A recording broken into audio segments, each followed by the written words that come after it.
All right, so you can start. Yeah, thank you very much. And hi, everyone. So I am Jean-Baptiste Aubin. I am a French mathematician, so it may be quite unusual. And I met Anita Lehmann, who is from Switzerland, and Jonas Sild from Estonia. And we decided to write a book about pi. And it was quite exciting because we came from very different landscapes, and the meeting was very nice, and we enjoyed a lot working together, and yes, and try to communicate and understand each other. And it was quite a beautiful story for me, at least, and I hope for the others. And yes, if you want, I will speak about pi a little bit further later on.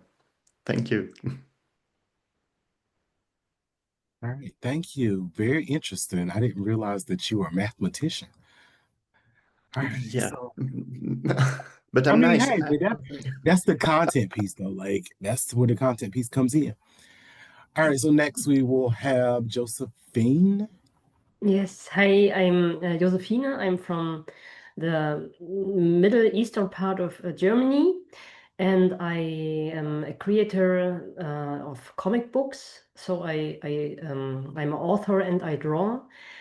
And I'm very happy because my first English license is is now out with Helvetic. It's a small publisher from Switzerland, and I'm very happy about it. It's my trip with Drip is the book, and yes, it's my third book. Actually, I have four comic books out, but this is the first one published in English, and so I'm very excited to be part of this great panel, and I'm looking forward to all your interesting input and exchange. Thank you. And next across is Ziggy. Hi everyone, I'm Ziggy. I run a small publishing company in London called Cicada Books, and I'm a publisher and I also write some books. So I've written a few picture books and one previous graphic novel, and my new one is Everything Amplified, which I co-wrote with Sarah Lippett, and it's teenage, well, it's about teens, tunes, and twins, basically. Yeah. All right, thank you. And next we have Eric. Hi, my name is Eric Ko. I am the Chief of Operation and co-founder of Udon Entertainment and Manga Classics. I came from Hong Kong. Like I have been living in Canada for the last like 39 years. Like growing up, having, like being immersed in the Asian culture and the Western culture. My interest is has been like like bringing all the cool Asian like stuff like mangas and animes and stuff, promoting them in America. I actually graduated interior design, but then like didn't go into that field, and ended up trying to pursue what I like, which is like like comics and mangas and anime. So I become a publisher, and eventually like started working on the publishing field. So you can see that like I co-founded Manga Classics, which we use manga to get kids to read classic literature. And I also recently started a line of manga biography books, localizing a lot of really great contents from Japan. Like showing off a lot of interesting, people's life. Very interesting as well. And so, Eric, I'm going to ask you to either lean to the left or the right so we can see the books that's behind you because we were kind of looking at the Yeah. cover. So we have like I have more detailed presentation like after. So these are some of the books that that we're doing. Okay. All right, thank you. And also, attendees in the chat, we have some covers of books as well as the background was shared in the chat. So now I get to see Thomas Edison was the other one. So look at the chat. Also, attendees, if you have questions, feel free to pop them in the chat. And Rachel and I will be monitoring the chat and pop some of your questions into the conversations that we're having with our creators. And so I will turn it over to Rachel now. And Rachel, you can get us started with a question of your choice. Okay, great. Thank you so much. I think one of the questions I think that would be interesting, especially for other people who are kind of, I think it bridges all of your expertise, right? Is that graphic novels definitely still face some challenges in educational settings. So how do you address those concerns, right? The notion that that comics or graphic novels in some way are not as appropriate as just print books. And anyone can kind of pick up on that. I mean, if I may, initially when I started the Manga Classics program, yes, we do have quite a bit of pushback. And a lot of educators that we work with, like we actually work with educators as well as librarians, teachers, to create this program. And the younger generation of teachers and librarians are very, like receiving about this idea of using manga because manga is the popular thing among young readers nowadays, and reading regardless is proven that reading graphic novels, reading like text, it's all kind of the same as as they would stimulate stimulate the brain, getting kids to read, upping their reading skills and everything. So it is proven that graphic novel could be a essential tool, and we are always like championing for that. And when we were doing our classic literature books, starting with Les Miserables and Pride and Prejudice, that is more like an adaptation. But later and later, as we started developing more books with the teachers and the librarians specifically to be used as a tool for education purposes, we started doing the Shakespeare line, we started doing the Edgar Allan Poe books, and the Shakespeare books especially that we have features full unabridged text. So all those kind of like there are a lot of like gatekeepers that go like, oh no, like manga is different, comic is different, it's not the same thing. But then at the end, we prove to them that yes, it could be the same thing because literally our Shakespeare books are exactly 100% unabridged text.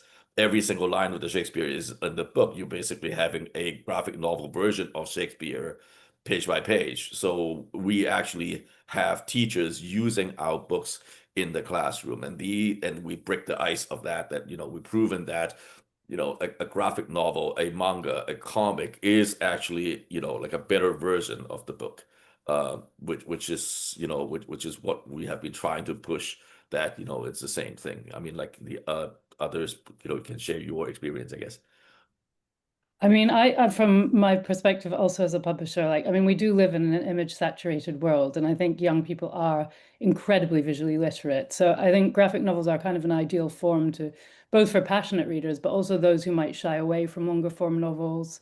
So they can draw in reluctant readers, they can engage short attention spans, they can make complex subjects more accessible, like Eric is saying, because you're kind of reading it on two levels, on the kind of on the text level and on the visual level.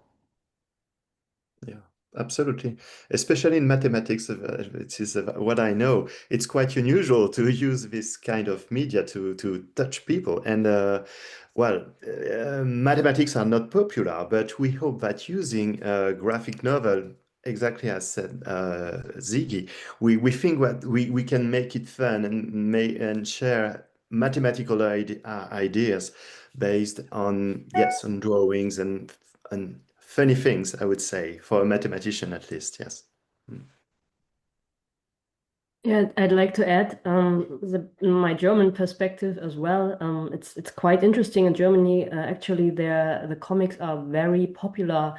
It used to help children learn to read. And it's like you get to sorry, my I'm just so excited. I forget all the words I had in my head.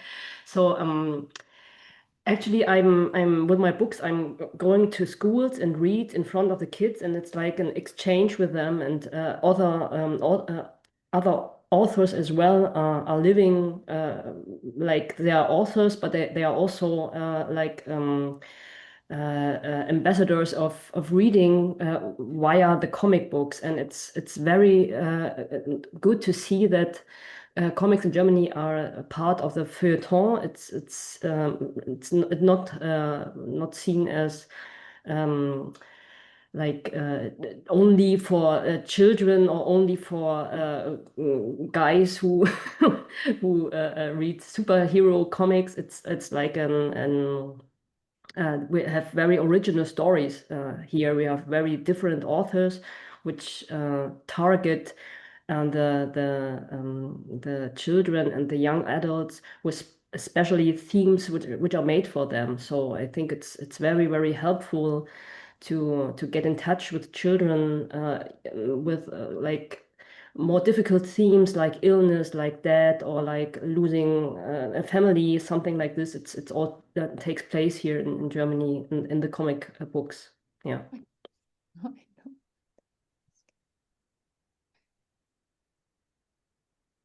Yeah, may I add a little bit? Is like I think in the past generations, there is seems to be this kind of like a taboo about comics. Comics is always about like superheroes. Comics is always just like this one single kind of genre. It's they're well known to be like the Superman, Batman, and stuff. Like not knocking on like Superman, Batman not being like entertaining, but nowadays, like we have shown the world that like comic as a medium, manga, like anime, cartoons, it becomes a entertainment medium. It's more and more acceptable that animation is not for kids anymore. You have like animation that conveys a lot of like real life emotions and a lot of things that even like adults can enjoy. Like it's not only for boys anymore. It's not just action oriented. So all these kind of things added up, with our new generation of kids being immersed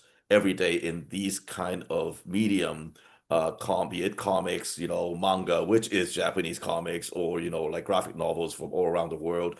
Like I think more and more so the new generations are used to this being a form of information exchange, being a form of entertainment instead of being a genre of just a kind of books or something. So it's more acceptable in general that like graphic novels and comics become a part of life. So I want to build off that idea. So I think combined, everybody really emphasized the fact that graphic novels are more accepted now. And along those same lines, how do you think they will continue to evolve? And are there any exciting developments in format or storytelling that you're anticipating or that you're noticing for the people on the publisher side? And I'll throw a little tidbit out there. I teach a children's literature class, and I randomly share books with my students like, oh, I came across this book. I think this is a great book. This is something unique. And so yesterday when class started, I don't remember the name of the book. It's a scholastic book. I do know that. But it's based in, I think, Japanese culture. And so it's reversed. So whereas we read like front to back, it's reversed. So it starts on the back and then it goes the other way. And like the back page says, I know you may be used to reading left to right. However, in our culture, we read right to left. And it was just so interesting to them. And they were like, wait, like how does that happen? And it's a graphic novel at the same time. So they were just so amazed by it. So how do you see other graphic novels continue to evolve and those exciting developments in format or storytelling? I think the great thing about graphic novels is that it's such a flexible canvas. You can explore, there have been amazing political graphic novels and memoirs. There's action, there's comedy, there's sort of everything. So, so I think there's lots of different things that will evolve. I think AI will have a huge impact on graphic novels because Cicada's a very illustrator-led company. And I work with, and it's like, I mean, an illustrator basically has to like die and come back to life to put together a 200-page graphic novel, especially if they're doing it by hand. And obviously that's something that I care very passionately about. And I'm sort of like, quite reluctant to venture into the world of AI, but I think it will have a huge impact on graphic novels because suddenly this enormous endeavor, which I think a lot of publishers shied away from, will become more accessible. And that will create a kind of bulk of kind of mainstream graphic novels that are, perhaps less visually edgy and difficult, but that will also open up a kind of a market, I think, for more alternative graphic novels that are perhaps a bit more thoughtful. And I think it will also, I mean, from my perspective, there's been a lot of graphic novels that are entirely illustrator led, that are like passion projects for illustrators, which is amazing, but often illustrators are not necessarily text and narrative people. So you do get these incredibly beautiful graphic novels, and then you're reading them and you're like, I'm not quite sure what's going on. And so I think in a way there's going to be hopefully more collaboration between writers and illustrators. I don't know. That's one of the things that I feel quite excited about. I've always been saying nowadays the key is we have great illustrators, we have great writers. I've been working in the comic book field for the last 25 years.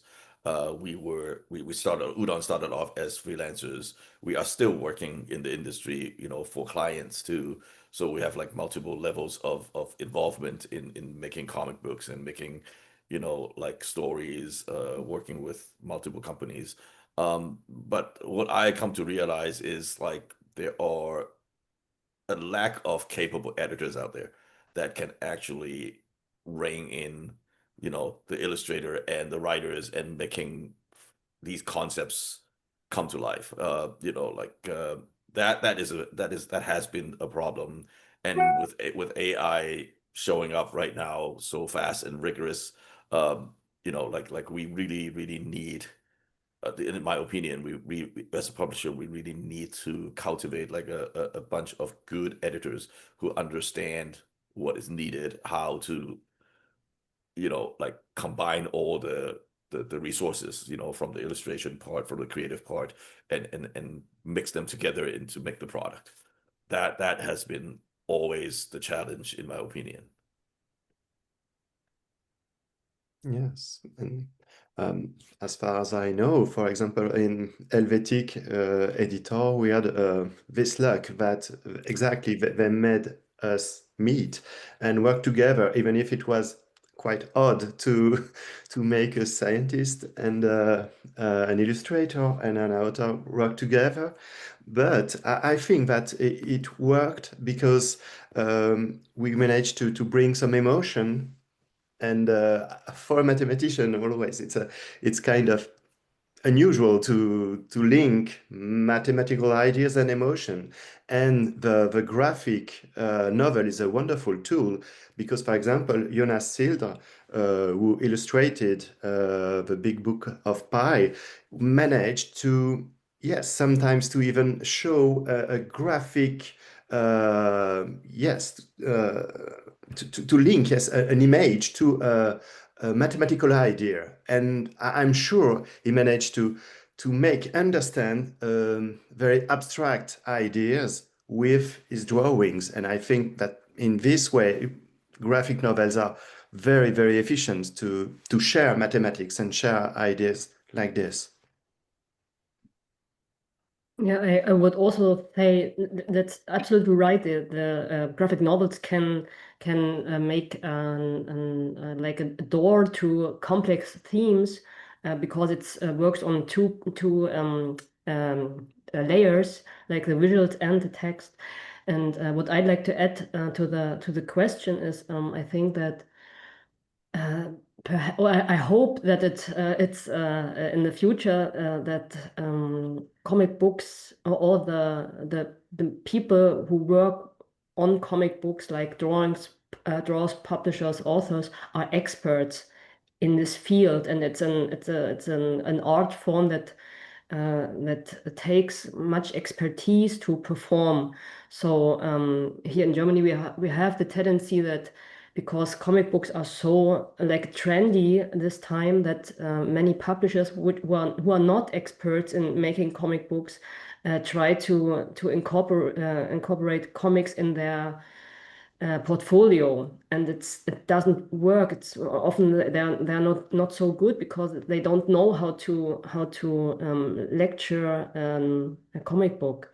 And I think that the more of this good and specialized books like about mathematics, about like politics, like history themes, the more books are out there, and the more the people are appreciating the strength of comic books. And I hope this isn't destroyed by AI, and but the opposite. It's more clear how complex this art form is and how much it takes to make good comic books. Hopefully. Yeah, definitely. To follow on like some of the conversation about like sort of writers and illustrators, and I know you all are kind of working in both of these, or working with texts that do both of these, but for the creators, like we were sort of curious, how do you decide what to convey through text versus what to show visually? So, like, how do you decide on that balance as you're, working on the final product? From my Uh, perspective, sorry, you no, go no, go ahead. ahead, Ziggy. No, no, No, you no, go. go. Ladies first. Okay, so I would just say that I start with a script. So I have a written script, and then there's usually an illustrator who I've either you know written it with or written it for, and it's really about giving that illustrator, because they are doing an enormous amount of work, like way more than the writer. um, it's about giving them control and giving them their own space to interpret it, in the same way that if you had a script and you handed it over to director, you would imagine that the director brings a kind of visual world to it that is implied in the script but could be taken in a million different directions, from like what the character is wearing to their facial expression, to kind of like how they're positioned within a frame.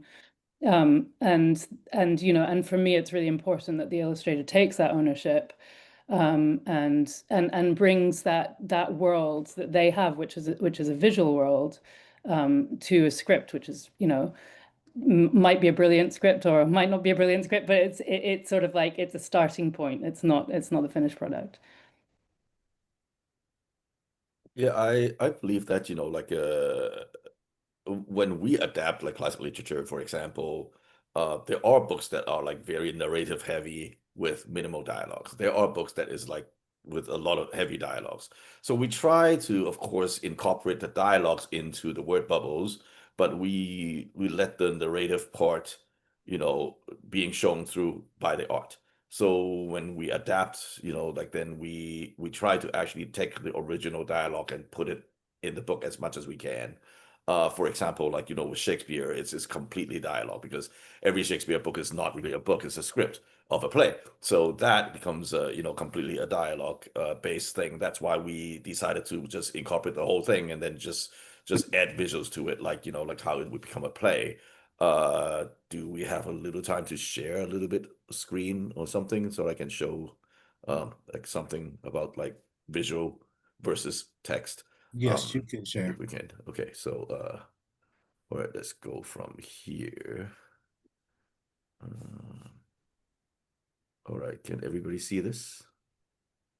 Yes. Yeah. Mhm. Okay, let me scroll through this right now. So here's a scene with Macbeth. When I was in school, I had a very hard time. This gave me nightmare, this scene, with Act 1, Scene 5, we know when Lady Macbeth in the text, it was just Lady Macbeth, and then blah blah blah blah blah blah blah for like 5 pages. And then we don't know what the hell's going on. But then it turns out when we started really dissecting the scene and figuring out the thing with the artist, then it was like she was actually reading the letter from Macbeth first, and then she is having internal monologue, and then, and then she keeps on talking about things. And then a servant came in, she was talking to the servant, and then she goes back to her monologue. And then later on, like Macbeth shows up and she started talking to Macbeth. So it's like in the original text, it was just Lady Macbeth and then chunks of text, and all of a sudden, servant, one line, and then 2 lines here. It's very confusing, but then with visuals, we can clearly show what's going on. And also we let the artist have the imagination flies, with internal monologue. We can actually have like background art, like showing what exactly is in her mind and all those kind of things to help us visualize everything. So it's like actually very important. It's a very important tool to help, the readers understand what exactly is going on. In the same way of other adaptations that we have, we will always be doing things to enhance the visualization of the text, to help the readers visualize everything more than just reading the text. But we tried our best to keep the as much text of the original book is intact when we're doing this. So that is how we were doing it for the Manga Classics project. Oh, I really love this scene and how you managed to it's exactly the problem I had when we read like plays at school, and it just it blew my mind to think about it, how strange the idea is in the first place to read a play. It makes no sense. It's like you just hear a movie, or it's yeah, it's really great to see this in the visuals of a comic. I really like it. Mm. I could And I can understand that the children have a very good like they are it's easier for them to read it in this way and to get a feeling about the visuals as well.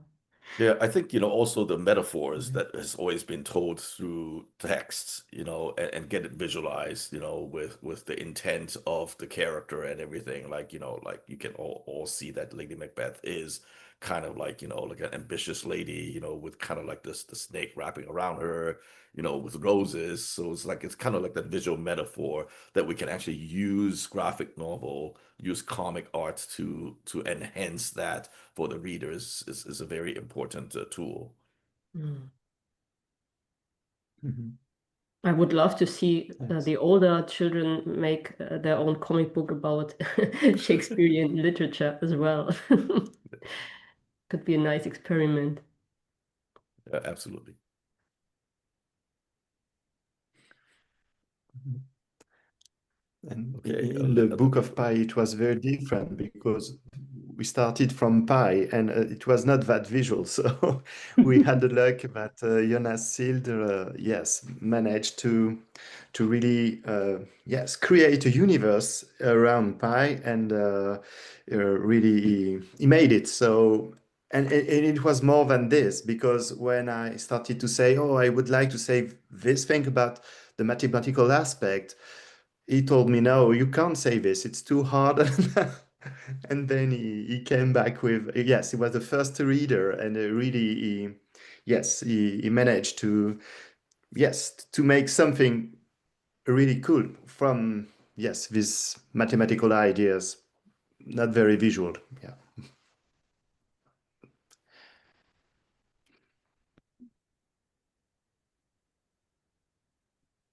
All right.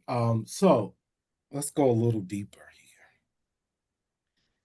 So clearly, you all are from all parts of the world and varied cultures. So I'm wondering, what role does cultural context play in your translations? Not your translation, and your graphic novels. Like, how do you tie that in? How do you tie in your unique cultural experiences or various nuances about your culture?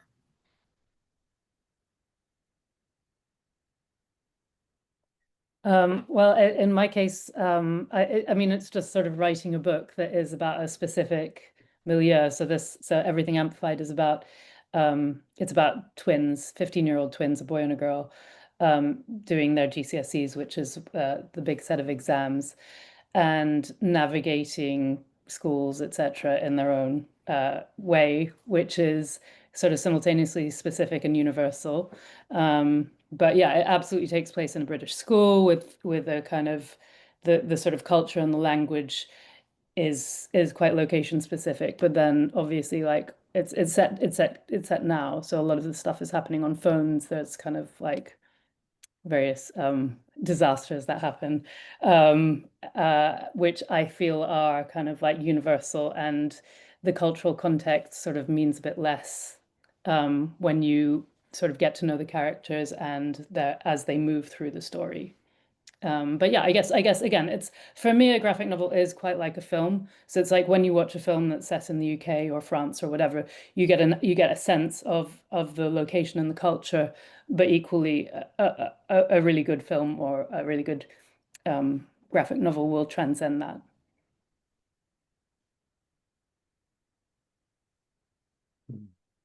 Yeah, for what I have been doing since I'm from Asia, I grew up, reading mangas. Also, my dad actually, have business with America, so he travels to US a lot when I was a kid. So he would bring back like superhero comics for me. So I grew up with both. Like actually one of my favorite TV shows is like the 66 Batman show with Adam West. That's my always all-time favorite. So I grew up with superheroes. I also grew up with anime and mangas, and I have been, like really liking both, like formats. The reason why we decided to choose manga as a format is, first of all, is like manga is it's more it is something more attractive to kids, because like the younger readers nowadays, they are more going like, oh, the comics my dad's thing, or even my grandfather's thing, and then manga seems to be their thing. And also, you know uh, like the manga reads backwards, and it's something that a lot of parents was like, "What are you doing? Why are you reading the book backwards?" It seems that the kids kind of feel that they are is their thing. Like, my parents don't understand this is cool, that type of thing, right? So we pick manga as a medium. Also, the fact is traditional comic books, it has like a limited amount of pages. Even graphic novels, we're talking about 64 pages, 128 pages. For mangas, we went unlimited. We went nuts on different things. So we go from minimum, normally one of these books like 200 to 250 pages at a minimum. And we went up to like something like Hamlet is like 460 pages in one volume. Like we can expand, we can do whatever we want. The manga style, the manga artwork features mostly like more exaggerated like emotions on the expressions. They always have more elaborated backgrounds, and more interesting page layout. That is how the manga art form has always been. So we have been kind of like using that as some of the tools to express, the emotions, to express the environment, as to express the settings, to make sure that, like it is well represented, in the graphic novel form. And that is why we choose, the manga form of storytelling to do our projects.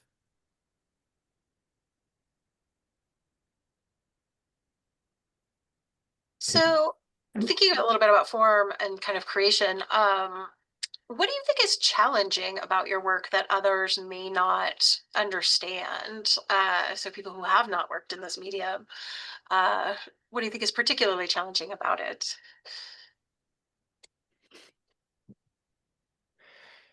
Well, I think that for us it's quite obvious that putting like mathematical ideas in a graphic novel is kind of tricky sometimes, and it was. And yes, to answer to Yawata question about cultural settings, yeah, mathematical are quite universal.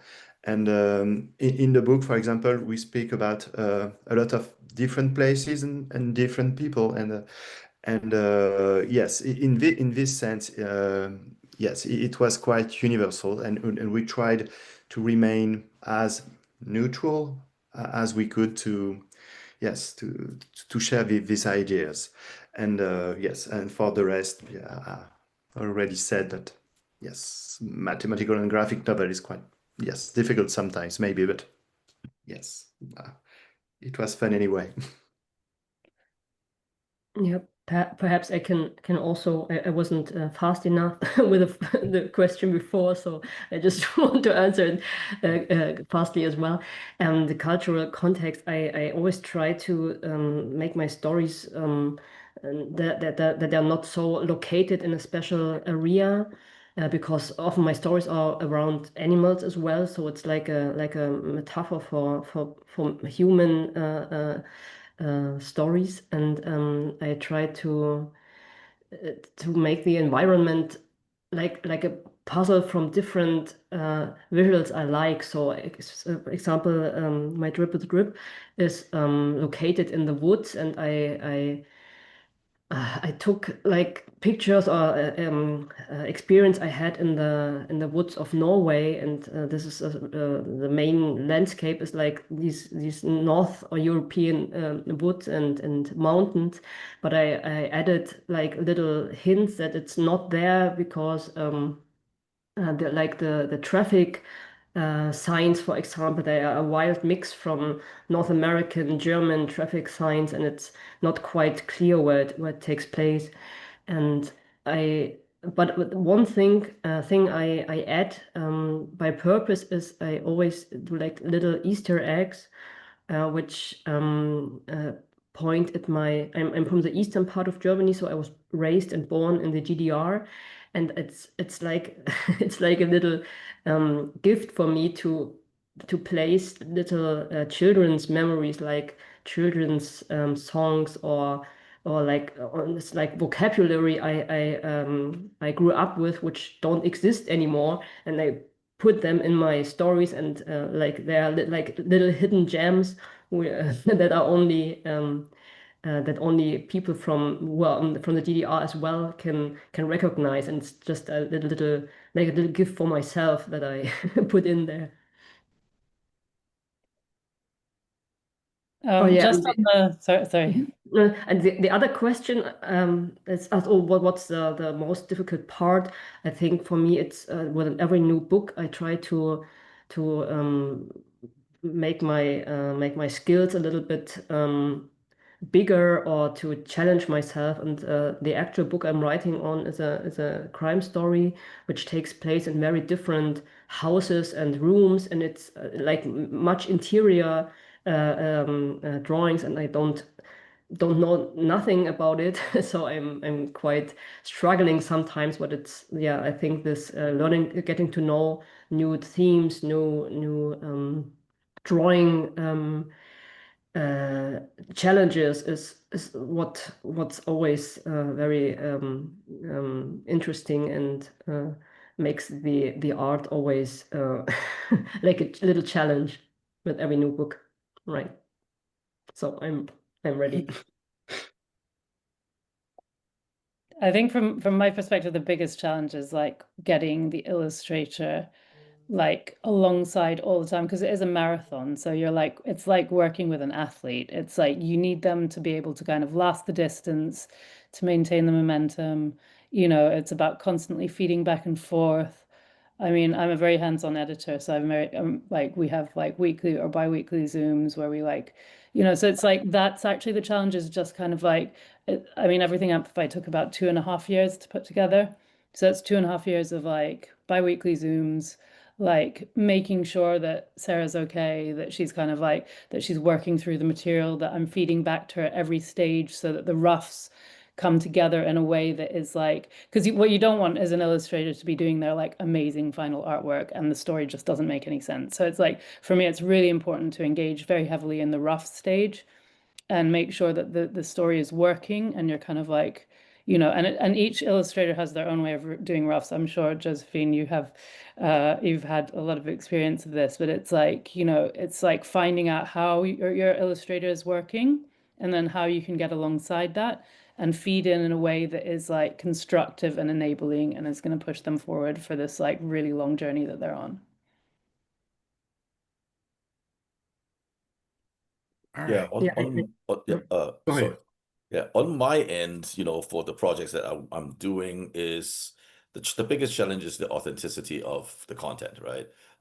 For Manga Classics, my goal is always to do the best representation of the original author's intent. So instead of doing Pride and Prejudice versus Zombie, we just want to do Pride and Prejudice.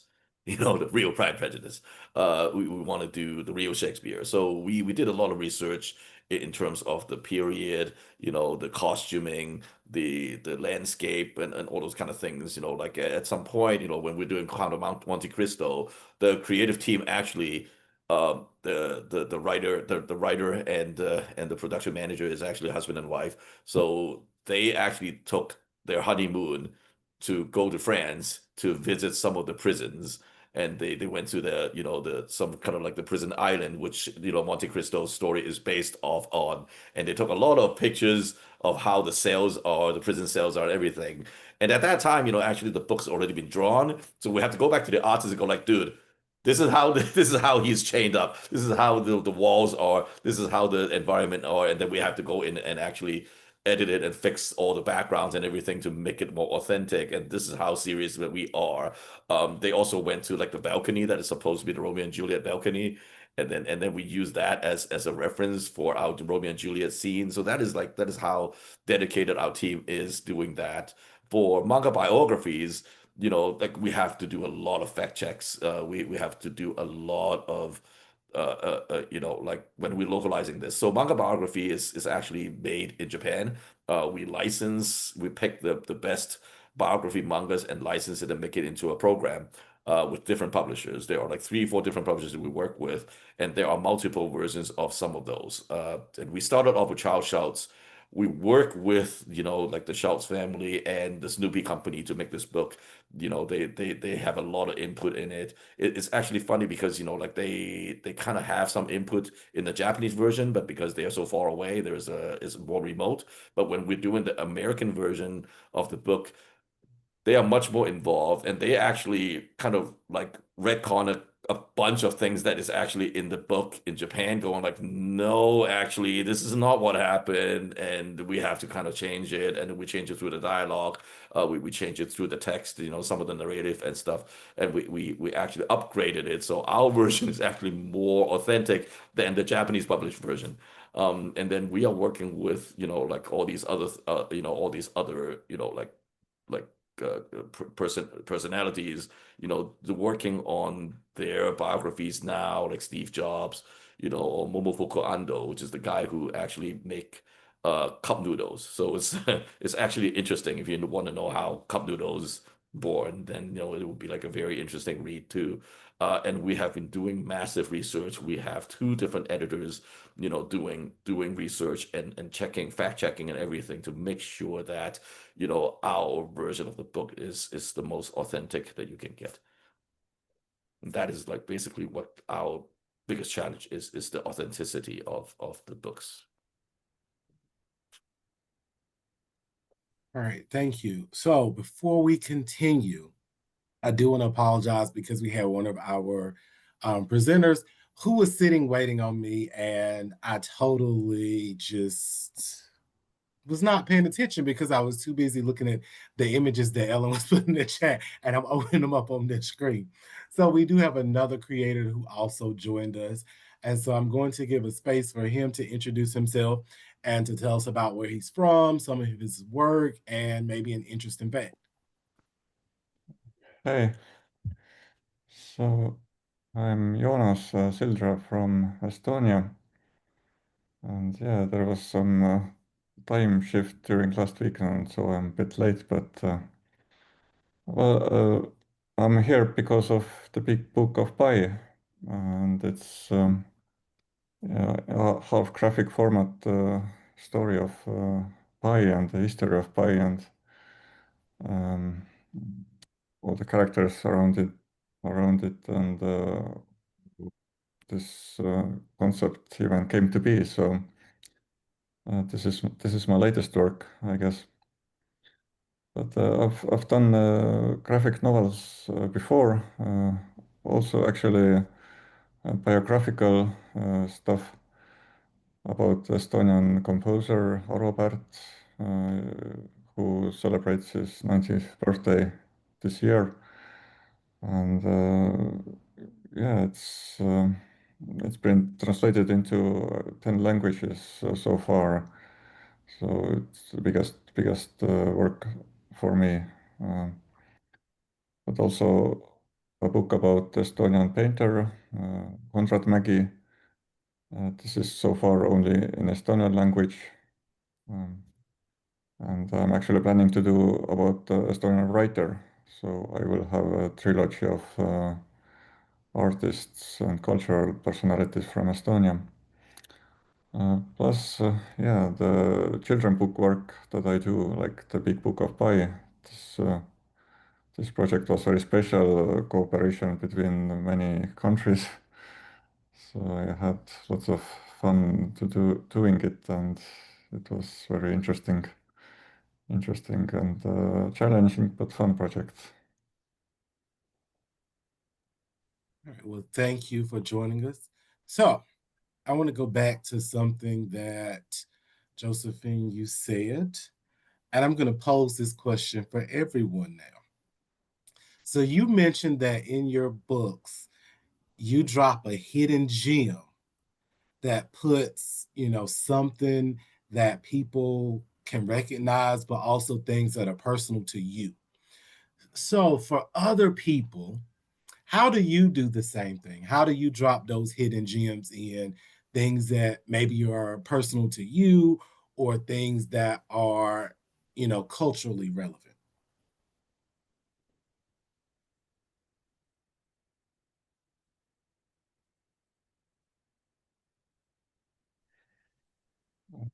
For me, it's easy. All my books are very relevant and very personal for me. I like the painter, I like the musician, I like the concept of Pi.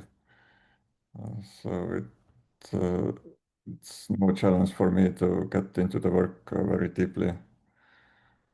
Yes, and I must say that it was our luck that Jonas really managed to make Pi his, and he created an entire universe around this abstract thing, and it gave, I think, something successful. And as he said, it was very personal, and to me, it was really like wow, because something that is such universal, but maybe a little bit unpersonal, that really brought something to the project. Thank you again. When I create my characters, I when I'm writing, or in this case, co-writing with Sarah, like I'm absolutely bringing in all of the life experience of both of myself and actually in this case of my daughters who were both teenagers at the time, and those teenage experiences which were simultaneously so similar and so different to my own. But then I think Sarah brought in, from an illustration perspective, there were lots of there are characters that she's based on people that she knows. She's a teacher at Edinburgh College of Art. So she's got all sorts of little hidden things that are only relevant to people that she knows that I'm not even really party to, but I'm like, great, that character looks cool. If it's based on someone, brilliant.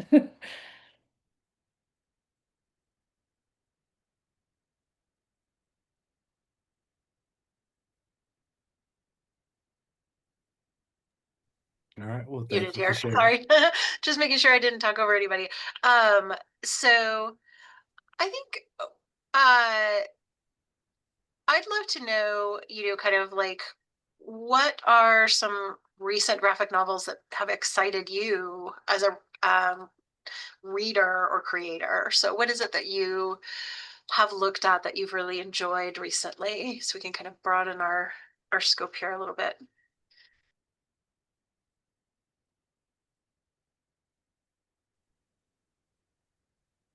Perhaps I can start. It's a very nice and great artist from Germany. It's from Hamburg, and the book is Meute from Noel Kröger.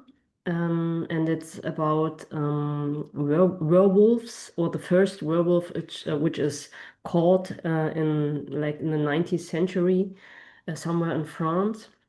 And on a deeper level, it's about finding place in society. It's about how society treats minorities, and so it's a very layered story. And I love the art, and I love the author. It's a very great talking to this great person. So I really enjoyed both the person behind the book and the book.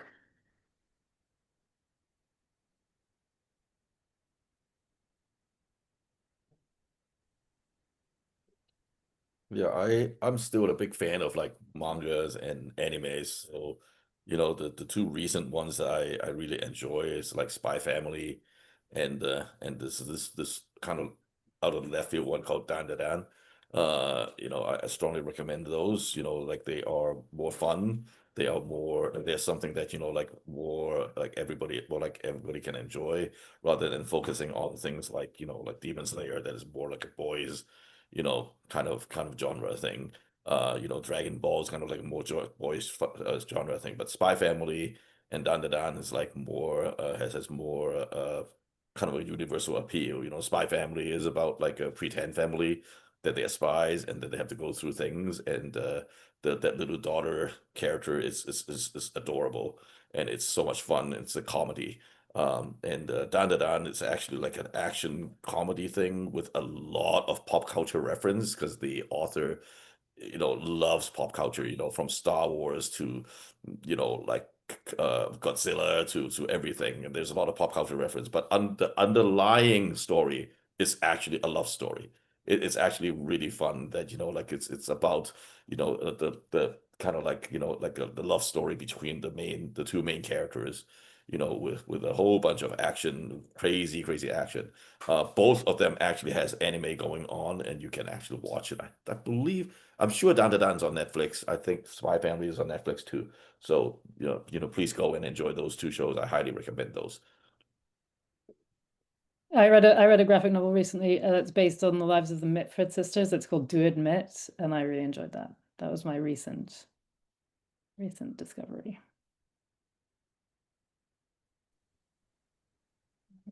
I haven't actually fully read the book that I'm going to suggest, but it's the New York trilogy by different artists, three different artists, and it's worked based on Paul Auster's novels.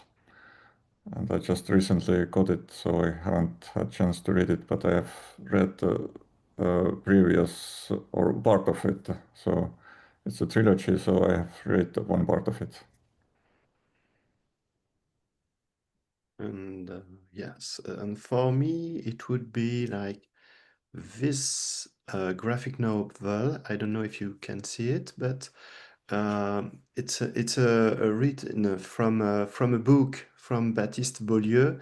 Unfortunately, I'm afraid it's only in French, but the story is wonderful, and I really love the way it's drawn, and it's about the story of a guy of last century between the wars and family problems and lot of things. And it's very characters are so nice, and really I felt good reading this graphic novel. So I can say yes, write it on the chat. But it was really fun to see to read it. And Unfortunately, I will have to leave soon, but I leave you between the hand of Jonas, and he will can speak about pi better than me. So have fun, everyone. Thank you for this very good moment,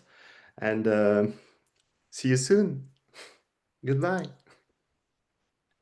Thank you. And so we're actually about to end. So we're going to pose our last question for you all. And our last question is there a way that the members of our organization or anyone who views the recording afterwards can support your work or do anything to help to get your graphic novels out in the larger world? Just post about it. If you like it, obviously. Please don't post about it if you don't like it. And it's for all the people you don't like. Yeah, it's interesting because like so all of our books are actually available on NetGalley, so anyone and everyone can actually go and sample all our books, and if you like it, do give it a 5 star.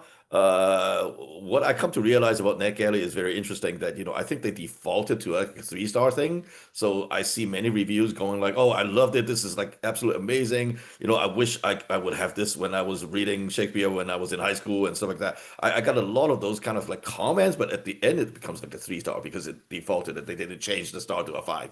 So if you really like it, if you go to NetGalley and review any books and everything, if you really like it, please go and make sure that you give a higher star rating. That is like one of the things that I was always talking to NetGalley. It was like, can you just not have a default middle, and then just have people have to click on it so that like so that it at least move the numbers, right? You can't really, it's really hard, and also for that matter, I think for a lot of people judging the contents, like for example, like for what we have, like it's like I hate Shakespeare when I was in school. This book is actually great. I really like it, but I still hate Shakespeare. 1 star. It's like, damn. So, these kind of things, like, please, like we work very hard to make the book happen. Like if you like math, then go and read, Life of Pi. But if you hate math, then don't go and trash it. It's just like there is a reason these books exist, like and then if you think that it's the cool idea, don't prejudge it from what your experience is with the materials. Like, I hate math, so it doesn't matter. Yes, this book makes me understand pi more, but I still hate math. Then 1 star. That's not good. Please don't do that. And I think the same is for the delivery guy. If your delivery isn't in time or the Yeah. package is Oh, yeah. it's I not know. working, Yeah, it's yeah, not Amazon your reviews. fault. Guys. Yeah, like Amazon reviews, like trash Amazon, like yes, but then Yeah, don't right. don't don't trash the book because the book comes in all dinged and banged up. It's really not our fault, sadly. And honestly, any book that got returned, we lost money. We completely lose the book, sadly. That's something that people don't understand. It's like, like people go like, oh, I'm gonna return it because there's a thing in the corner or something, and that book, we never see it again. We never got paid, and it's destroyed, and then the book's gone. And we lost the book because of that. And for that matter, yeah, we have been communicating and always complaining to Amazon, but then Amazon is Amazon. They do whatever. So maybe best is, go to local comic book shops, go to local stores, go into the mom and pop shops, tell them that, like you're interested in these books, spread the word, that you want these, like I'm not trying to trash talk Amazon, but there are a lot of other ways to get out books that quite possibly will be in a better condition when you receive it. Yeah, right. So I just want to add this. It's the same with me. Just buy the books, check out my website, buy the books of my publishers, not only mine, but support my publishers as well. And perhaps if you are, oh yeah, if you are in or from Germany, just come to my lectures, my readings. I'd really love to read these books in front of an audience, and it's always a pleasure to meet all the people who know or don't know my books and to just get in touch. And it's always a great opportunity for me to get in touch with my audience and my readers. So I really love to see you there. I guess most is said. Just support by following and commenting, and I'm always interested also in translations. So my native language is Estonian, and wherever you think you can see, think of any interested publishers, and it's always helping sharing the word about our books and if you like them.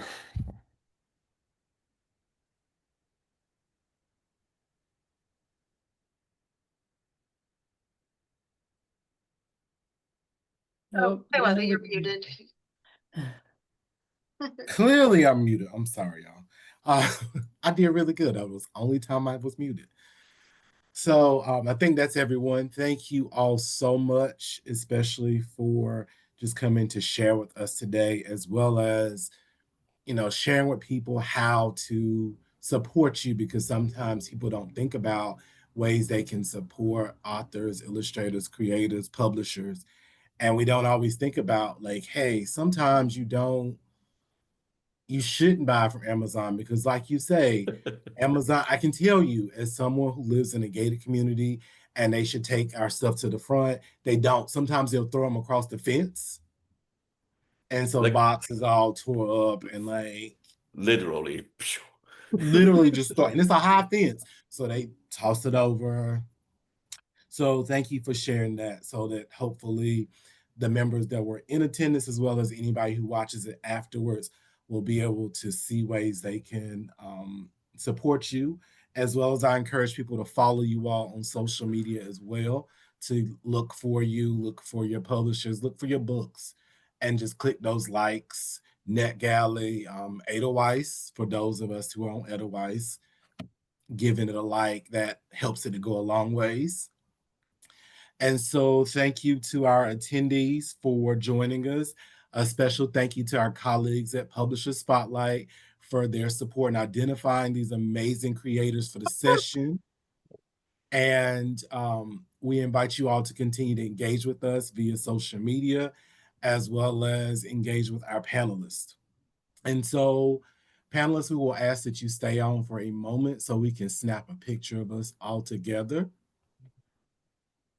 But everyone else, thanks for joining us.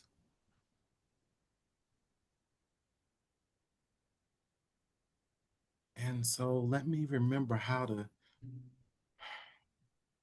pin.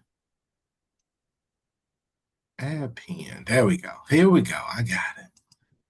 It's the things I don't do regularly in Zoom. Like, how do I do this? All right. So give us a smile and I will do a quick screen capture of us, of you all, not me, because, we're not important. It's y'all that are important. And 3, 2, 1. Wait, hold on. Sorry.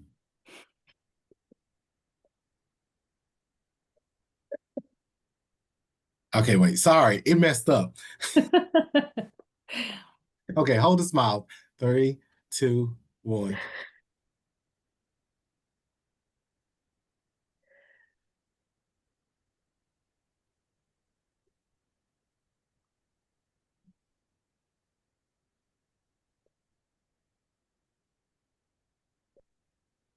All right, I got you.